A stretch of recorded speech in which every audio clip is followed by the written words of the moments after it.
It's the Zach Clark Show on ESPN Tucson, 1490, 104.9 FM. I'm Boss Ross, hanging out with you for one more hour. Your phone calls always welcome on the All-Pro Plumbing Studio line at 520-298-1490. That's 520-298-1490. Coming up this hour, the NBA playoffs. We talked NHL last hour. We're going to be pretty much all NBA this hour. We got the playoff overview. LeBron completely dominating. Might even get into some MVP talk. The continuing saga that is Lavar Ball. Maybe we'll talk some Steve Kerr as well and how it might affect the Warriors coming up, and then we'll get to some other stuff that we just didn't have time for the rest of this show. The NBA playoffs are here, and they are glorious in every sense of the word. As of this very moment right now, this is how the NBA playoffs stack up.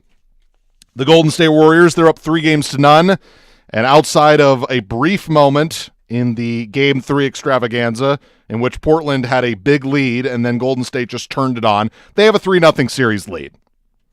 And they look really good, sans Steve Kerr. Again, we'll get to more Steve Kerr here in just a little bit. Mike Brown has done a great job, and of course that team looks like they don't look like they're stopping anytime soon. The Los Angeles Clippers and the Utah Jazz are tied up at 2 games apiece. The Houston Rockets have a 3-1 lead on the Oklahoma City Thunder. We'll talk MVP here in a second and why Russell Westbrook isn't the MVP. Yeah, I'll get into that too. The San Antonio Spurs and the... you think it's Harden. I'll get to it here in a second. The San Antonio Spurs and Memphis Grizzlies have had an entertaining series, mostly because Memphis's coach Fizdale has been at the center of pretty much every game.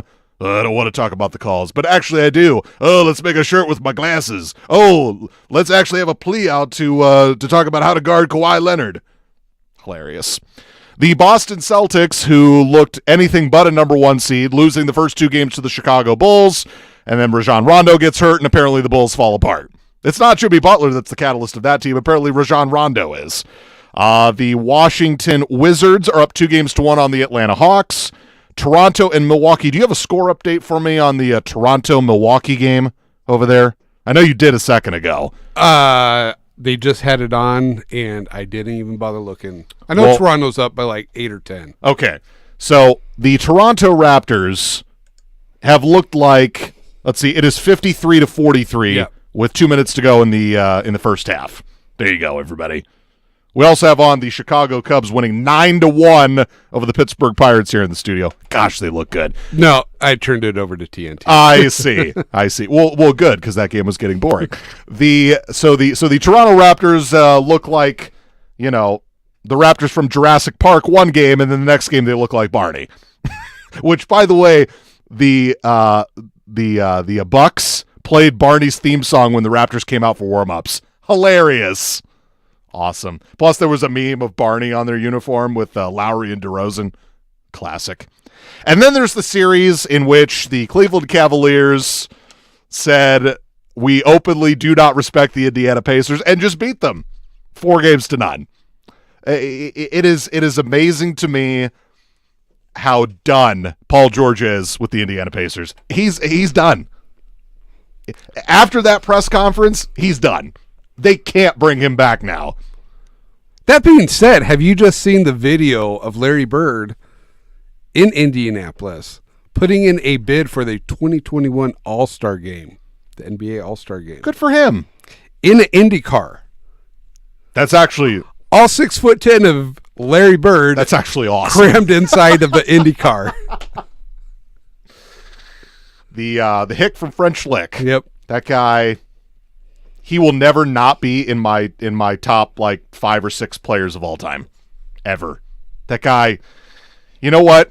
He's done the best job he could with the Indiana Pacers, but I'm sorry, Paul George is done. After that press conference, I wish I had the audio. He sounded like a wounded puppy.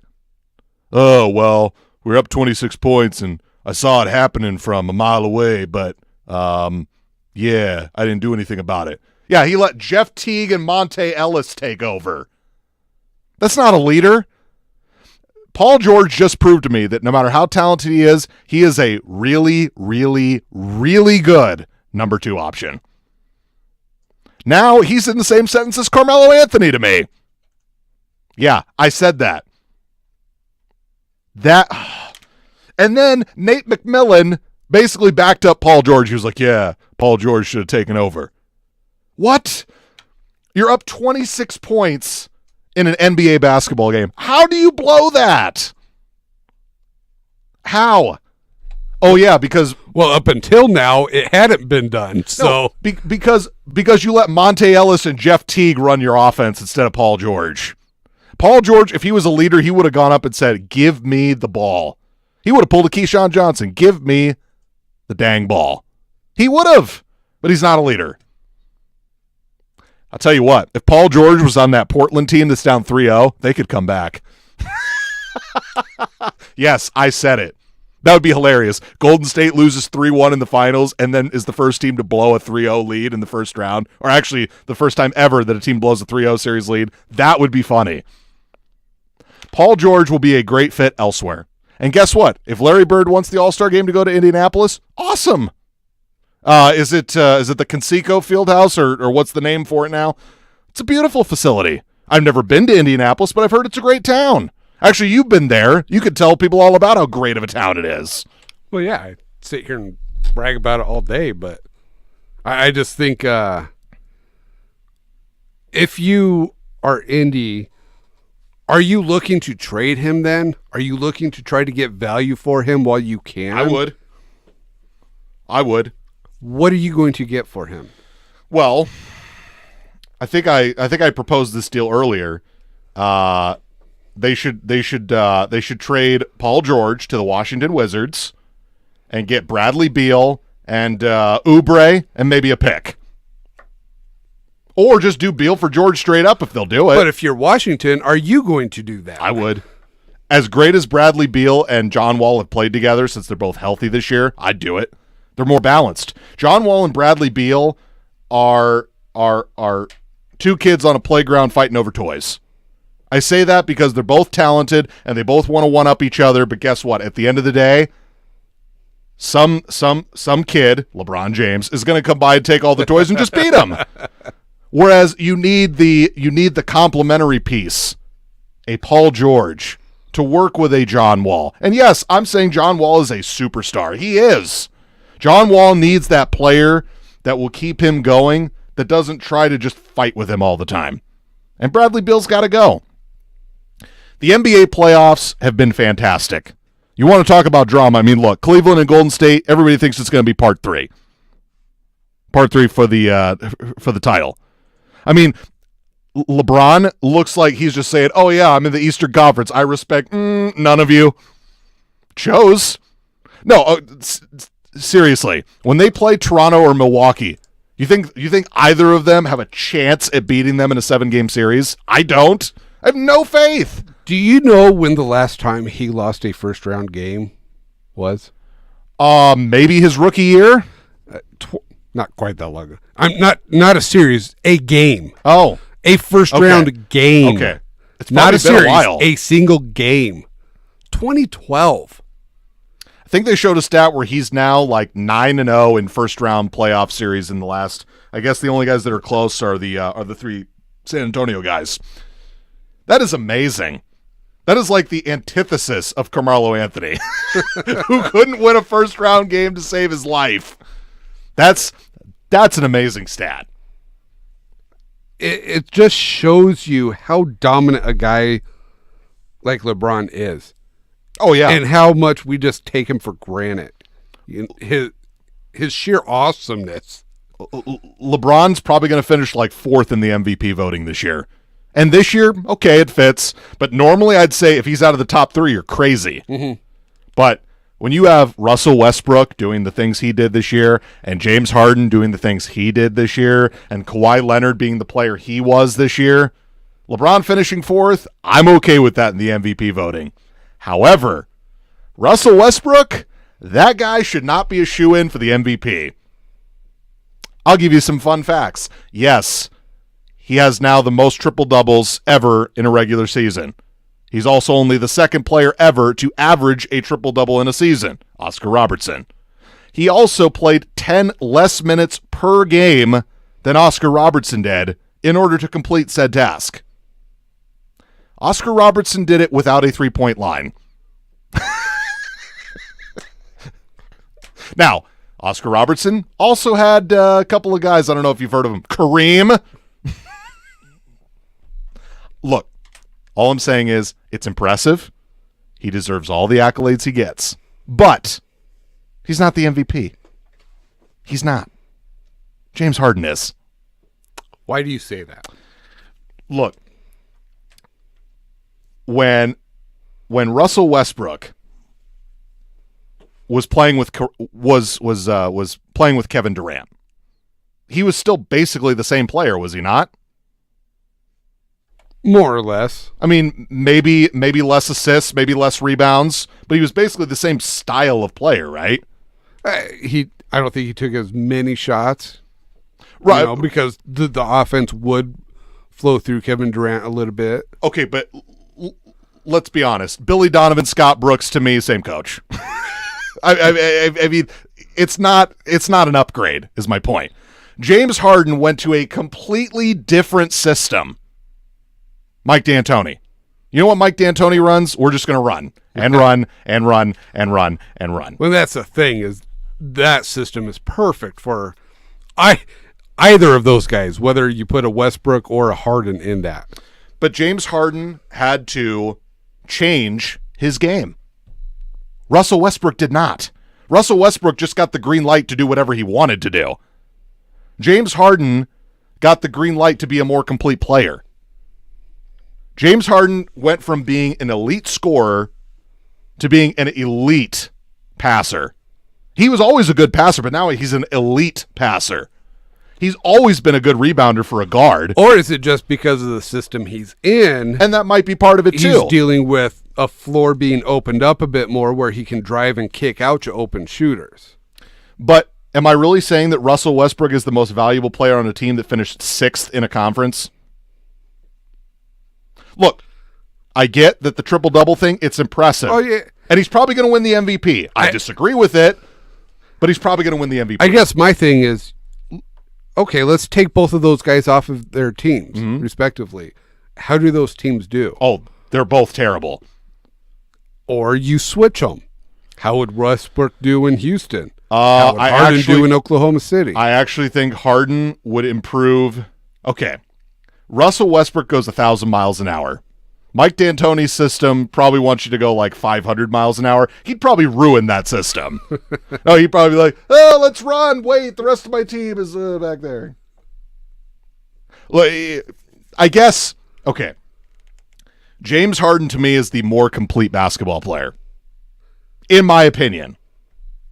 When it comes to full package, and if Russell Westbrook had still had Kevin Durant on his team, he would not have broken the triple-double record. Yeah, I could guarantee you that right now. But James Harden still has Trevor Ariza, Nene, who was like flawless in their last game. Yeah, he might have some more pieces, but let's be honest. The Houston Rockets are still not that great of a team. It's the style and the fact that they go up against opposing defenses that makes them the way they are. I guess to me, when you think of MVP, I think of most complete player that does the best job at making his team compete for the best position. Also, here's something else. Do you think the Oklahoma City Thunder are in any position to win an NBA championship this year? No. The Houston Rockets, they might have a shot. I still say no. Do they have a better shot than Oklahoma City does? I'll give you that. Okay. Yes. Now, they're going to have a tough series against San Antonio if they play them. Or heck, Memphis. They play great defense. Speaking of Memphis, Fizdale. That guy is hilarious. Openly calling and taking suggestions on how to defend Kawhi Leonard. That's funny. How do I defend Kawhi Leonard? I put everybody on him, even though we're a defensive team. I don't know. Coach?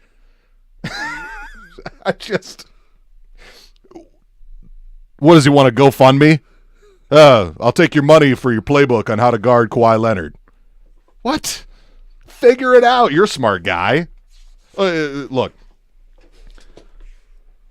Memphis when you're giving up 32.5 points and 6.5 rebounds to a guy that's going to finish third in the MVP voting, you got to do something. Don't have your coach go on national TV or to reporters and say, I don't know how to defend Kawhi Leonard. Figure it out. Well, obviously he's done something right. They've evened up the series there, and on a buzzer beater, by the way. Well, still win, isn't it? You take him how you can get him right, I guess. Coming up next, the ongoing saga that is Lavar Ball.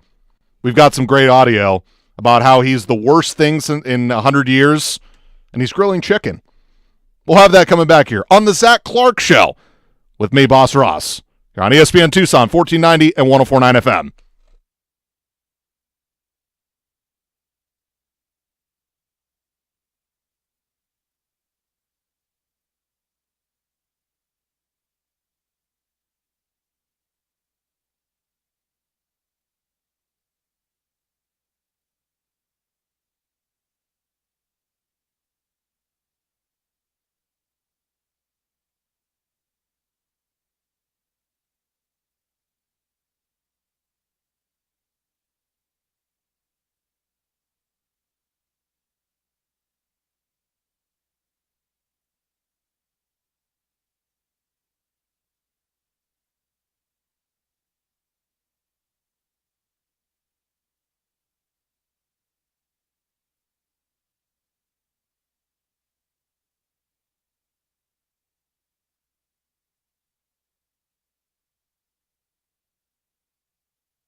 It's the Zach Clark Show on ESPN Tucson, 1490, 104.9 FM. Boss Ross filling in for the last 3 segments of the show. Your comments are always welcome on the All-Pro Plumbing Studio line at area code 520-298-1490. I've been told I have a phone call questioning my James Harden MVP talk. Joe, welcome to the Zach Clark Show on ESPN Tucson 1490 and 104.9. Yeah, we don't like ASU grads on the air here. You know, you have called me out. I am an ASU grad. I did get to see James Harden play for the 2 years he was there. And yes, you have called me out for that. But are you saying that I'm askew in my opinion for that? I guess not. Oh, he already hung up. Yeah. That's okay. That's right, everybody. I'm an ASU grad and proud of it. But it is what it is. James Harden, to me, is the MVP of this league. Now, if you were to tell me that if the league had 100 votes and 51 of them went to Westbrook and 49 of them went to Harden, I'd be okay with that. The biggest problem I have with this, we're not going to find out for another, 2 months? Yeah, why is it not for the regular season? Isn't that what it is? That's what it's supposed to be. Why don't they just vote at the end of the regular season? They're doing something where they're not telling us until the NBA awards ceremonies. You know, I think it's the week of the NBA draft, so it's like right after the NBA finals, and it's like, why? Why are we waiting so long to find out who the NBA MVP is? Right, because by that time you're already going to have because if it was Westbrook or Harden, if we knew that right now, you could say, hey, tune into watch the NBA MVP right now. Right. And the guy that finished second. Yeah. Because those two guys are going to probably be 1 and 2. Yeah. I agree. Because by the time the finals are over, you're already announcing the finals MVP. By the time you're announcing the regular season MVP, that seems backwards. Anyway, Lavar Ball is in the news again. How this all started was I know. So this all started with a tweet he said about how Lonzo Ball was being held down by the white guys, and then he's going to be his son's agent, which I'll get to here in a second. And then a Nike executive, George Revelling, said he was the worst thing to happen to basketball in the last 100 years. What I'm about to play for you now, I'm a wrestling fan, and this made me as a wrestling fan proud because this is pretty much the equivalent of a wrestling promo via Lavar Ball. So I'm the worst thing that happened in 100 years. That's because everybody been in the darkness for 100 years. But you know how this bothers me? Not at all. Big Baller's chicken. Big Baller's barbecue. Call it what you want. But George Rapper, you the worst man to be a best man. That's what I heard. How you gonna go to a guy's wedding and then stab him in the back? And you say this the worst thing I'm doing is talking and making chicken? But let me tell you something. I know I'm on the right step. Because if nothing ain't happened like this in 100 years, guess what? We in a new lane, baby. That Big Baller brand about to be your competition. And I'm out back to cooking my chicken. That is the best. He's grilling chicken and cuts that promo on Nike executive George Revelling. That is exactly. That is awesome. Now, that being said, Lavar Ball, you're not the worst thing to happen in the last 100 years. I'm pretty sure Malice at the Palace tops that list. Just saying. But if you want to be the next super sports agent for young, impressionable kids who want guys that are loud and that can get them a lot of money, you are well on your way to being an agent. I don't know if you should be your son's agent, although, that being said, Mike Conley's dad got him the most expensive contract in the history of sports. Yeah, Mike Conley's making more money than Tom Brady. That should tell you something. But Lavar Ball, just be quiet and run your kid's life, because that's what you're doing already. Run your kid's life as your agent. If you want to be the next Drew Rosenhaus, you are well on your way, sir. Well on your way. But grilling chicken and cutting a promo on a Nike executive, that is gold. Just that's I still haven't decided which one's better. The Lavar promo on a Nike executive or the ill-timed day off promo from Madison Bumgarner. I still haven't decided which one's better. I still think the Lavar Ball one is worse because the other one's just bad timing that they could have easily fixed. But gosh, they're both just too sweet. I guess my thing with LeVar Ball is, what has he done Run his other kid's than life. other than have kids that are great athletes? Big baller brand. Gonna rival Nike. Oh, you mean BBB, the Better Business Bureau? You know you want to buy a hat, BBB. No. I Better purposely Business will Bureau. never, ever buy a hat because of who he is. Again, that style of being an agent sells to kids, man. I'm not saying it's... Look at the example I used, Drew Rosenhaus.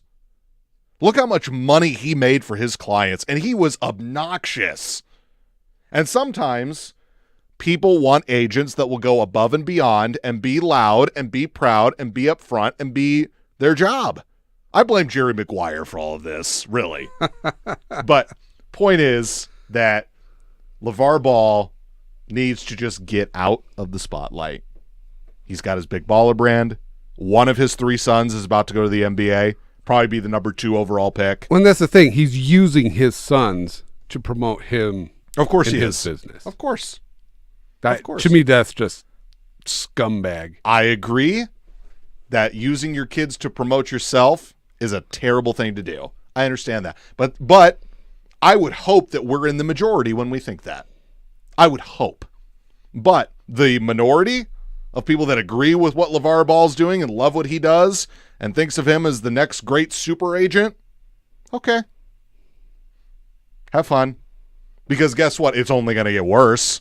This is just the tip of LeVar Ball for you. The tip of the iceberg. The Titanic will come where it will sink and he'll just say something stupid.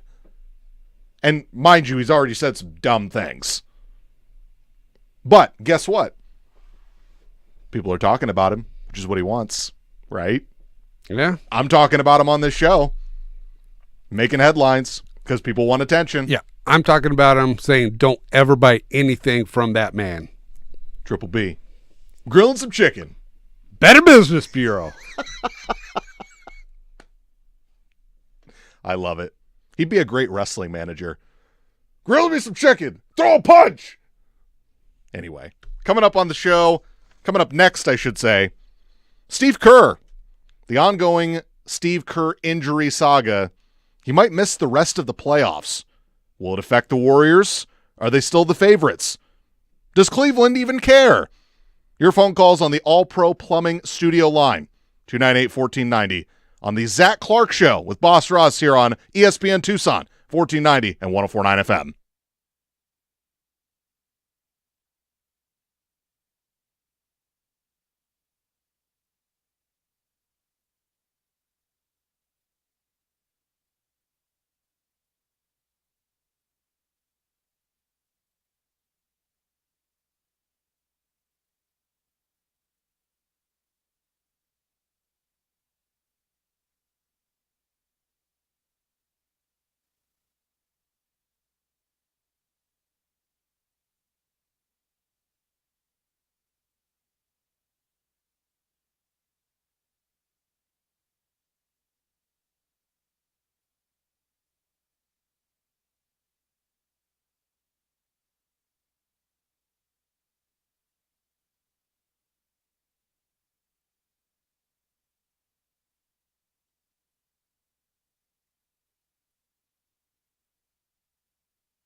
Gotta love the Boston Swampy show. Smooth jazz. Goes down easy. That's right. Drink it in. That's right. Afternoons right here. You have a future in NPR, sir. Then again, so do I. Watch out for NPR coming at you right now. Got a Shatner it, too. It's the Zach Clark Show on ESPN Tucson, 1490, 104.9 FM. Boss Ross here, filling in for the next half hour. Loved all the calls I've gotten. Loved everything about this show. Steve Kerr, well, he's in the news for all the wrong reasons, and I don't mean he did something dumb. He's just a mess. He had a back surgery, what was it, a year ago, that was ailing him for quite some time, and he was in some really bad pain for a while, and they couldn't tell if it was complications from the surgery or if he, had some illness or, because he had some severe migraines, and then he had some nerve damage, and he had some other things going on. Now, he's missed, has he missed every game of this series or just all but game one? Okay. So he coached game one, but he missed the last two. Okay. Now he might miss the rest of the playoffs. Like, not just the rest of the series, not the rest of the Western Conference, the entire playoffs of 2017. He might be out for.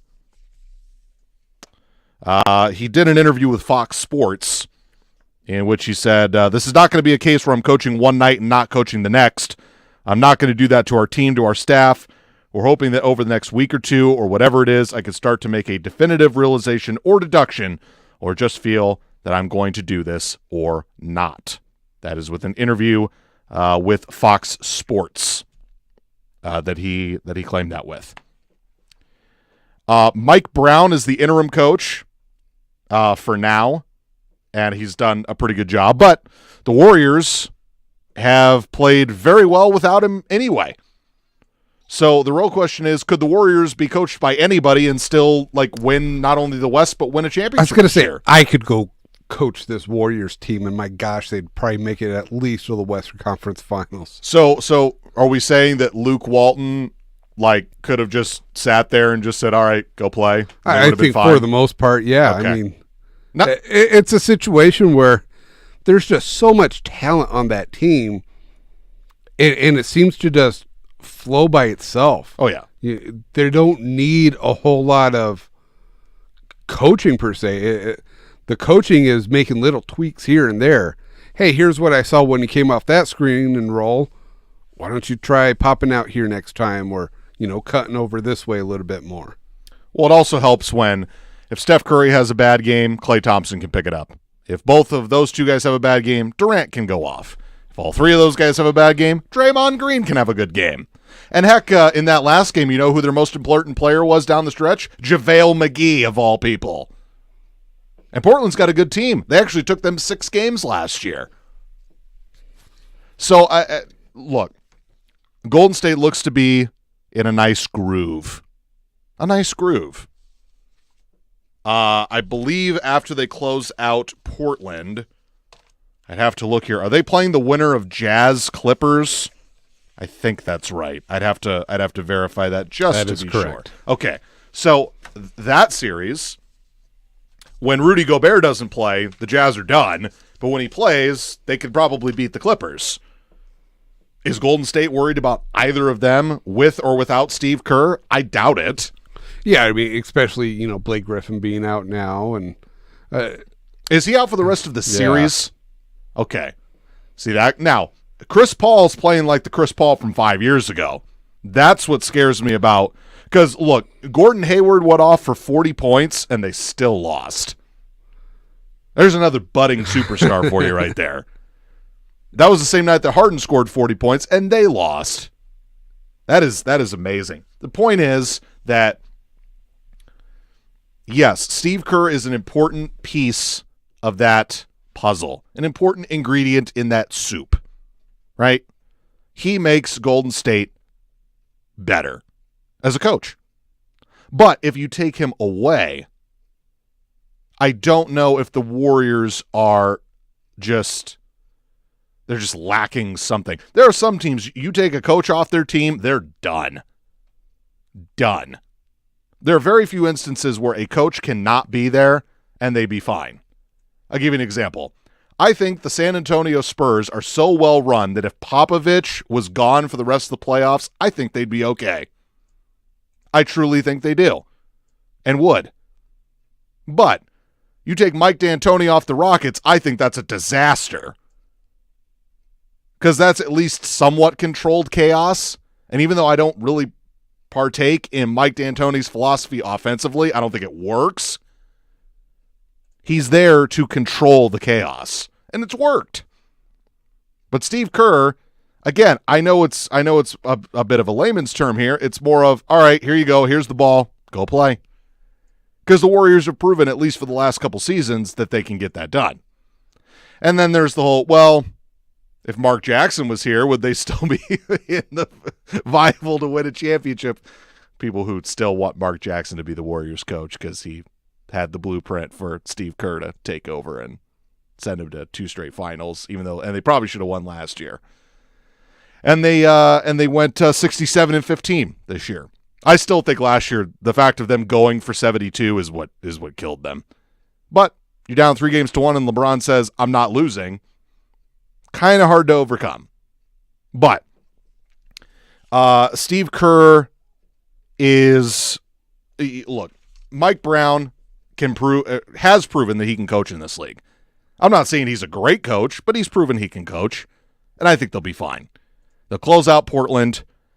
They will beat the Clippers or the Jazz, and for their sake, I would think they would want either San Antonio, Houston, or Memphis, Houston to go 7 games so that the remaining team is just tired and they can just go in and just steamroll them.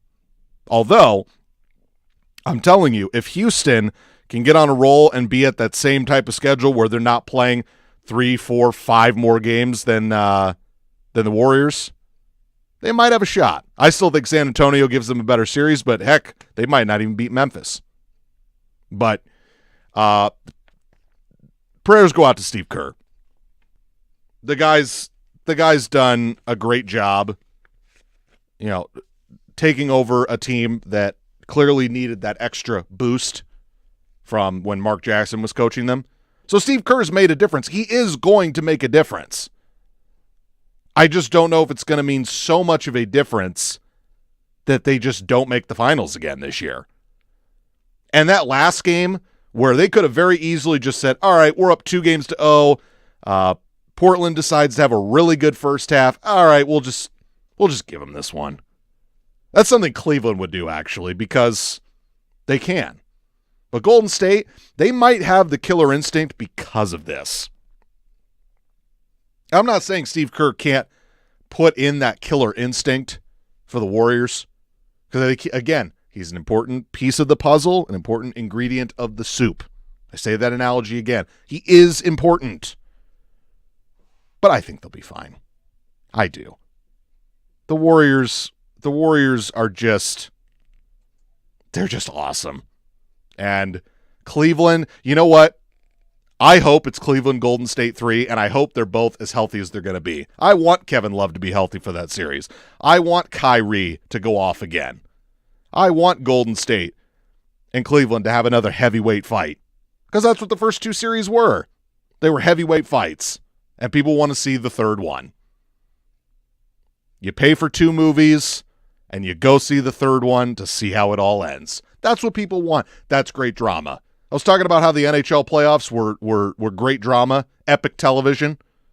If it's Golden State, Cleveland, and they're both healthy, and they're both hungry, and they both really want that title, and they're both just going in there like a great old heavyweight boxing fight, that's going to make a great series. And if it's not, I'm sure we'll have a great NBA Finals, and I'm sure it's going to be a great NBA playoffs this year. I got a buddy of mine who loves the NBA playoffs. He will not miss a game. He texts me all the time. Oh, did you watch the game? No, I was too busy watching the NHL playoffs. What are you doing? The NBA playoffs are all that. Well, to some people they are. I'm not saying the NBA playoffs aren't great. They are. When they're great games and there's great matchups and there's great stories, it's very compelling. And maybe this will be a catalyst for the Golden State Warriors. Maybe this will be the year, because they were up 3-1 and took their foot off the pedal, maybe as long as Steve Kerr can recover. I mean, obviously we want him to recover. Maybe this will be the catalyst for them to get that edge. Kevin Durant needs that. He needs that edge. And I don't know if Steph Curry or Klay Thompson or Draymond Green, no matter how many guys he kicks, I don't know if they're going to give him that edge. And I don't know if Steve Kerr would. But they got to find it, and I think this might be what they need. I do. Coming up on our final segment of the show, well, there's lots of things I want to discuss, but it's all the stories that kind of slipped through the cracks. Serena apparently won a tennis tournament pregnant. J.J. Watt says he couldn't wear a playoff shirt for Houston. More luxury tax cuts. And again, baseball's in full swing, and we've already got a potential fight ongoing that will never end. It's the Zach Clark Show with Boss Ross here on ESPN Tucson, 1490 and 104.9 FM.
It's Boss Ross here with you on the Zach Clark Show on ESPN Tucson, 1490, 1049 FM.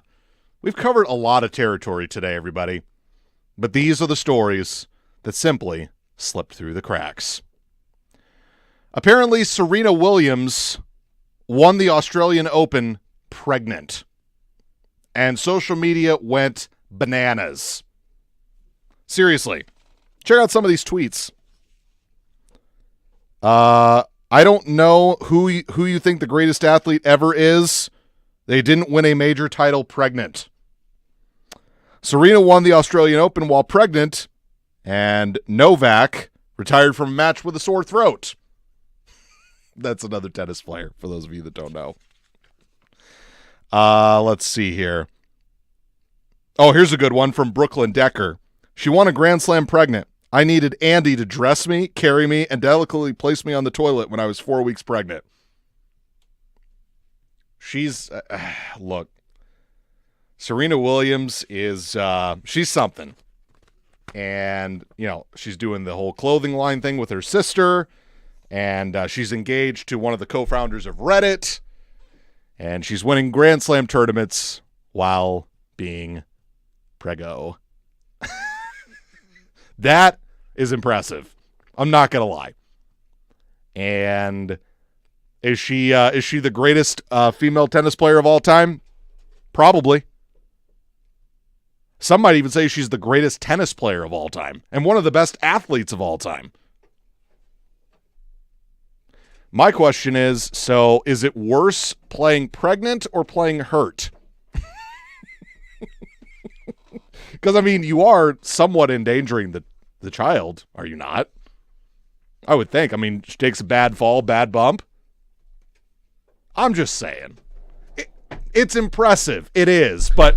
I guess my thing, how far along was she? I think this says like... Just a month? Let's see here. I mean, she couldn't have been that far along. That doesn't make it any less impressive. Just winning a tournament, let alone being pregnant or not, is impressive. This says she's 20 weeks pregnant. At this point. Or was that at the... Because, I mean, that would be about 3 months April 19th of 2017 is when ESPN W did this. So when was the Australian Open? That would have been February? Okay, so she was probably, like 8 weeks pregnant at that point? I'm just saying, she could have a bad accident on the court and she could have lost her kid. Yeah. Again, it's impressive. I understand that. But is it worse to play hurt, injured, or pregnant? I guess my thing is just, you know, some women don't find out until they're 5 weeks pregnant. That's true. Hey, I'm pregnant. And some women very much show, and some don't. Yeah. Okay. Maybe I'm off base. Maybe she shouldn't have played pregnant. I don't know. Listen, the fact that she was pregnant, to me, is a non-topic because she won it. True. That in itself is impressive. What does that say about the status of women's tennis?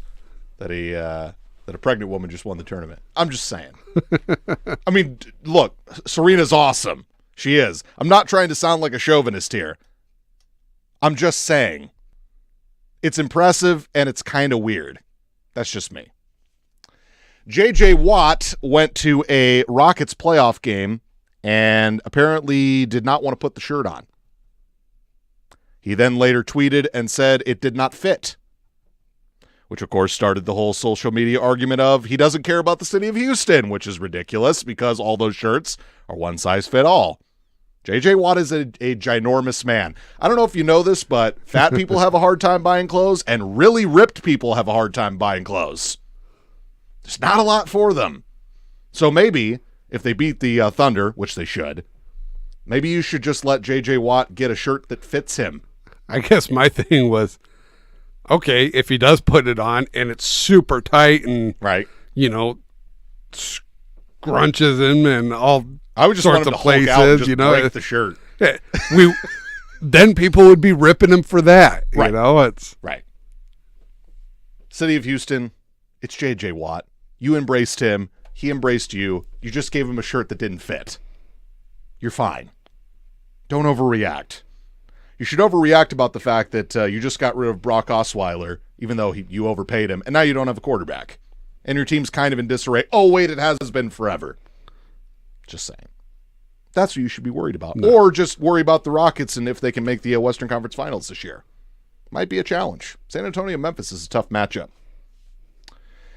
The Yankees and the Dodgers are cutting payroll and their luxury tax bills because this upcoming year is when a lot of the big market talents are up to buy. Well, ladies and gentlemen, I will admit something else to you. I'm a huge Dodgers fan, and I love this. Because guess what? Baseball's better when the Yankees and the Dodgers are both spending money and both are good. I'm sorry, that's the way it is. So I'm okay with this. Cutting luxury tax bills, spending more money, getting star players, yadity biggity boom.